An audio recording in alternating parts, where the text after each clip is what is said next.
სოფლიო გარყვნილების LGBT ცენტრებში დიდი სამზადისი აქვთ. გეი პრაიდების თვეახლოვდება. ბევრს ალბათ გახსოვთ, რომ ზაფხულის პირველი თვის ივნისის LGBT თემის საკუთრებად გამოცხადება ამერიკის ყოფილი პრეზიდენტის ბილ კლინტონის კისერზეა, რომელმაც 1999 წელს ივნისი ოფიციალურად, ანუ საკანონმდებლო დონეზე აჩუქა LGBT თემს. ივნისი იმიტომ, რომ 1969 წელს Stonewall-ის მოვლენები სწორედ ივნისში განვითარდა. ვისაც არ ახსოვს, გეტყვით, რომ Stonewall ნიუ-იორკში მდებარე გეი ბარია, სადაც 56 წლის წინ პოლიციის რეიდი ჩატარდა, რაც ჰომოსექსუალებმა და ლესბოსელებმა გააპროტესტეს. LGBT ორგანიზაციებმა და ტრანსნაციონალურმა კორპორაციებმა ეს Stonewall-ის ინციდენტი იმდენი აპიარეს, რომ ბოლოს LGBT თემის ოქტომბრის რევოლუციადაც გამოაცხადეს. ეს გეი ბარი კი რევოლუციის ისეთივე სიმბოლოდ გადააქციეს, როგორიც ავრორა იყო კომუნისტებისთვის. მოკლედ ეს Stonewall თავიდან ბოლომდე PR პროდუქტია. როცა პროპაგანდისტვის არაფერი გაქვს, ბუზიდან სპილო უნდა გაბერო და მიიღებ Stonewall-ის ბარის ჭიქაში დაწყებულ LGBT რევოლუციას. მოკლედ სექსუალური უმცირესობების წარმომადგენლებმა ივნისი რომ მიისაკუთრეს, მაშინვე სახელი შეუცვალეს და თავის ენაზე Pride Month, ანუ სიამაყის თვე დაარქვეს. ბევრი კითხულობს, რა შუაში აქვს სიამაყეო. როგორც თავად ამბობენ, სიამაყეც მათთვის გამოხატვის საშუალებაა. თან იმას უმტკიცებენ მთელ მსოფლიოს, რომ ძალიან იამაყებათ თავისი გარყვნილი ცხოვრების წესი.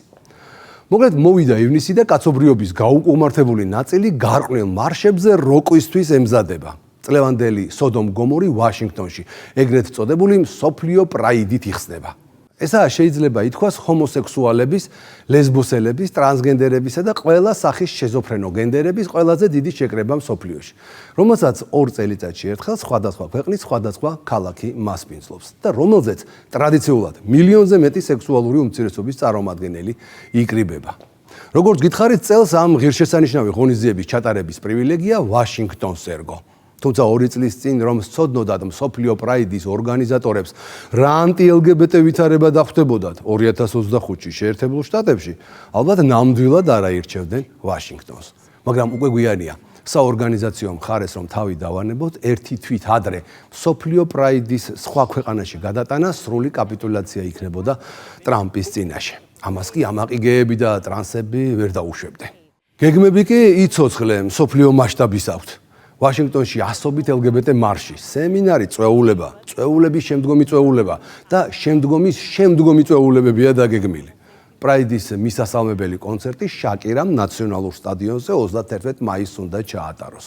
დაგეგმილი აქვს სულ ფერადი გეი მარშები, ცალკე შავკანიანების, ცალკე ლათინოამერიკელების და ცალკე კიდევ ტრანსგენდერების პრაიდები. მოკლედ გეგმები აქვთ უზარმაზარი, მაგრამ სტუმრების რაოდენობას ელოდებიან სერიოზულად შემცირებულს. სადღაც -20% შარშან წინდელთან შედარებით. უამრავი ქვეყნის LGBT ორგანიზაციამ უკვე გააფრთხილა პრაიდების მოყვარული ქვიარები, რომ წელს ვაშინგტონში წასვლა არ ღირს, რადგან იქ ბოროტი ტრამპი ცხოვრობს, რომელიც ფერად ადამიანებს ცხოვრებას უმწარებსო. საერთაშორისო მასშტაბის LGBT ღონისძიება სახელწოდებით მსოფლიო პრაიდი პირველად 2000 წელს იტალიაში რომში ჩატარდა და მას შემდეგ 2-3 წელიწადში ერთხელ იმართება მსოფლიოს სხვადასხვა ქალაქში. ის კულტურულად და პოლიტიკურად მნიშვნელოვანი ღონისძიებაა LGBT ლობისტებისთვის, რადგან აერთიანებს პრაიდ აღლუმებს, კონფერენციებს, ხელოვნებისა და კულტურის ღონისძიებებს, კონცერტებსა და LGBT აქტივისტებს მთელი მსოფლიოდან. მსოფლიო პრაიდზე მაქსიმალურად ცდილობენ ახალგაზრდებს თავგზააუბნიონ და გონება LGBT გარყვნილებით მოუწამლონ. ყველაფერი ლამაზ ფერებში და მიმზიდველად წარმოაჩინონ. ამ ყველაფერს პრაიდ ორგანიზაციების საერთაშორისო ასოციაცია ინტერპრაიდი ხელმძღვანელობს, რომელიც ღონისძიებისთვის მასპინძელ ქალაქს კონკურსის წესით არჩევს. ოფიციალური ინფორმაციით, მათი მისიაა LGBT ხილვადობა გააძლიერონ, ხელი შეუწყონ თანასწორობას და წარმოაჩინონ ადგილობრივი LGBT პირების საკითხები გლობალური საზოგადოების წინაშე. მიზანი ადგილობრივი LGBT თემების მხარდაჭერა, LGBT აქტივიზმის გაძლიერება და ამა თუ იმ ქვეყანაში კანონმდებლობის ან პოლიტიკის შეცვლის მხარდაჭერაა, რა თქმა უნდა LGBT პირების სასარგებლოდ. რა გამოარჩევს მსოფლიო პრაიდს სხვა ადგილობრივი პრაიდებისგან? მასშტაბურობა.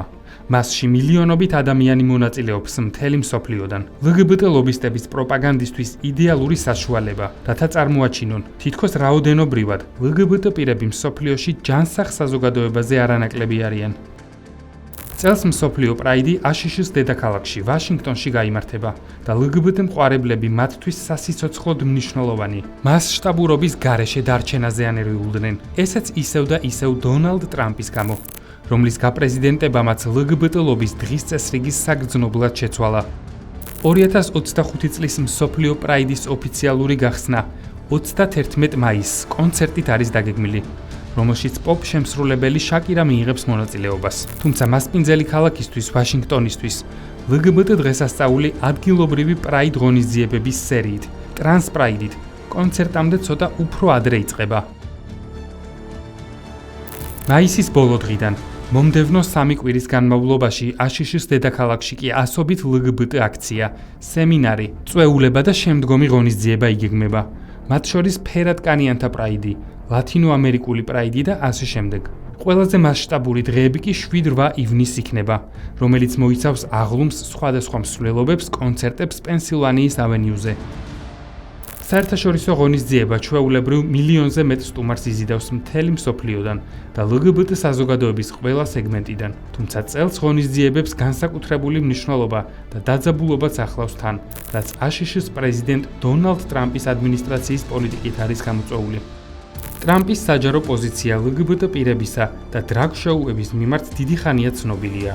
მისი აღმასრულებელი ბრძანებების გამოცემა, რომელიც LGBT პროპაგანდის დიდ ნაწილს კრძალავს, ასევე მისი სამომავლო გეგმები ამ მიმართულებით უკვე გახდა მიზეზი იმისა, რომ ორმა საერთაშორისო LGBT ორგანიზაციამ, Eagle Canada-მ და აფრიკის ადამიანის უფლებათა კოალიციამ აშშ-ში მოგზაურობისა და მსოფლიო პრაიდში მონაწილეობის მსურველთათვის თავშეკავების რეკომენდაცია გასცეს. მათი სიფრთხილის ერთ-ერთი მიზეზი ის არის, რომ ტრანს ან არაბინარული იდენტობის მქონე ადამიანებს შესაძლოა აშშ-ის საზღვრის გადაკვეთისას პრობლემები შეექმნათ. კაპიტალ პრაიდ ალიანსის აღმასრულებელმა დირექტორმა რაიან ბოსმა განაცხადა: სამართლიანად მიმაჩნია ვარაუდი, რომ საერთაშორისო ვიზიტორთა რიცხვი ამჯერად ნაკლები იქნება არსებული გარემოსა და გაურკვევლობების გამო. ამავდროულად ჩვენ ვიცით, რომ არსებობს გადაუდებელი აუცილებლობა და მნიშვნელობა გამოვჩდეთ, დავრჩეთ ხილულები და დავიცვათ ჩვენი თავისუფლებები. ტრამპისთვის LGBT ლობისტების წინააღმდეგ ბრძოლა 2024 წლის საპრეზიდენტო კამპანიის ერთ-ერთი საკვანძო საკითხი იყო. მას შემდეგ, რაც იანვარში თეთრ სახლში დაბრუნდა, ხელი მოაწერა უამრავ აღმასრულებელ ბრძანებას, რომელიც LGBT პროპაგანდას საგრძნობლად ასუსტებდა. შეერთებული შტატების მთავრობა ამბობს, რომ არსებობს მხოლოდ ორი სქესი: მამაკაცი და ქალი. აიკრძალა ტრანსგენდერი სპორტსმენების ქალთა კატეგორიაში მონაწილეობა. ჯარიდან ათავისუფლებენ ტრანს სამხედროებს. 19 წლამდე პირებისთვის სქესის შეცვლისთვის საჭირო პროცედურების ფედერალური დაფინანსება შეიზღუდა. ტრამპმა ბევრი ნაბიჯი გადადგა LGBT ლობის წინააღმდეგ. მიმდინარე წლის თებერვალში დონალდ ტრამპმა კენედის სახელობის ხელოვნების ცენტრის გათავისუფლება დაიწყო LGBT გავლენებისგან და საჯაროდ დააანონსა, რომ დრაგ შოუებს ამ დაწესებულებიდან სრულად გააძევებდა. შედეგად რამდენიმე დღეში ცენტრმა უარი განაცხადა მსოფლიო პრაიდის კვირეულის ფარგლებში დაგეგმილ საერთაშორისო პრაიდ ორკესტრის მასპინძლობაზე. ამის შემდეგ კაპიტალ პრაიდ ალიანსმა მთელი კვირეულის ღონისძიება გააუქმა და ზოგიერთი მათგანის სხვა ლოკაციებზე გადატანა გახდა აუცილებელი. ბევრმა საერთაშორისო სტუმარმა უკვე განაცხადა, რომ წლევანდელ მსოფლიო პრაიდზე ჩასვლას არ აპირებს. ზოგი ამბობს, რომ შიშის გამო, ნაწილი კი ტრამპის პოლიტიკას ბოიკოტს ასეთი ფორმით უცხადებს. არიან ისეთი LGBT პირებიც, რომლებიც პირიქით ტრანსებს, ლესბებს, გეებს თუ სხვა თემის წარმომადგენლებს აშშ-ის დედაქალაქში მობილიზაციისკენ მოუწოდებენ და აცხადებენ, რომ მტრულ სივრცეებში ყოფნა სწორედ LGBT საზოგადოების ამაყი ისტორიის ნაწილია. ეს ყველაფერი უკვე გამოგვიცდია, მზის ქვეშ არაფერია ახალი. ამბობს ვაშინგტონის საბჭოს წევრი ზაქარი პარკერი, რომელიც რა თქმა უნდა თავადაც LGBT თემის წევრია. LGBT პირების მხარდამჭერები ამბობენ, რომ მსოფლიო პრაიდზე ყოფნა სიმბოლურ მნიშვნელობას ატარებს. თუ პრეცედენტად დავამკვიდრებთ, რომ LGBT გლობალური ღონისძიებები არ შეიძლება ჩატარდეს მემარჯვენე ან ანტი-LGBT მთავრობების პირობებში, ავტომატურად გამოვრიცხავთ მეტ და მეტ ქვეყანას ღონისძიების მასპინძლობის სიიდან. დაწერა LGBT აქტივისტმა არგენტინიდან მარიანო რუისმა. ესეც ერთგვარი პატარა აღიარებაა LGBT პირების მხრიდან, რომ ბოლო დროს სულ უფრო და უფრო მეტი ქვეყანა ეწინააღმდეგება LGBT პროპაგანდას. LGBT პირების ნაწილი თანხმდება, რომ ძლიერი გზავნილი იქნება ქვიარ, ტრანსი, ინტერსექსი და არაბინარული ადამიანები მთელი მსოფლიოდან სწორედ აშიშის დედაქალაქში შეიკრიბონ.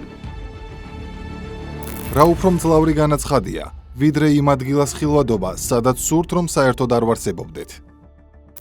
წინა 2023 წლის მსოფლიო პრაიდზე, რომელიც სიდნეიში გაიმართა, LGBT ორგანიზაციების შეფასებით მილიონზე მეტი ვიზიტორი ჩავიდა. მიაღწევს თუ არა წლევანდელი ღონისძიება ასეთივე მაჩვენებელს. ორგანიზატორები აღიარებენ, რომ დიდი ალბათობით ვერა, რადგან საერთაშორისო მონაწილეობა წლევანდელ მსოფლიო პრაიდზე სავარაუდოდ საგრძნობლად შემცირებული იქნება. Destination DC-მ, რომელიც სასტუმროს ჯავშნების სტატისტიკას ადევნებს თვალს, გამოთვალა, რომ წლევანდელი მაჩვენებელი 10%-ით ჩამოუვარდება 2024 წლის იმავე პერიოდს. მიუხედავად ყველაფრისა, ღონისძიების მოახლოებასთან ერთად ორგანიზატორები თავსაც იმშვიდებენ და სხვა LGBT პირებსაც ამშვიდებენ და არწმუნებენ, რომ წლევანდელი მსოფლიო პრაიდი მაინც დაუვიწყარი იქნება. მათ იმედი აქვთ, რომ საერთაშორისო სტუმრების რიცხვის შემცირების პარალელურად ადგილობრივი LGBT პირები გამოიჩენენ განსაკუთრებულ ძალისხმევას და აქტიურად ჩაერთვებიან ღონისძიებაში. ორგანიზატორები იმედს იტოვებენ, რომ სწორედ ისინი დააბალანსებენ LGBT ლობისტებისთვის მტკივნეულ საერთაშორისო სტუმრების დანაკლისს. მოკლედ მთელი მსოფლიოს გეები და ტრანსები დიდი არჩევანის წინაშე დგანან. წავიდნენ თუ არ წავიდნენ ვაშინგტონში. თან ეშინიათ, თან სიამაყე ეკაჩებათ.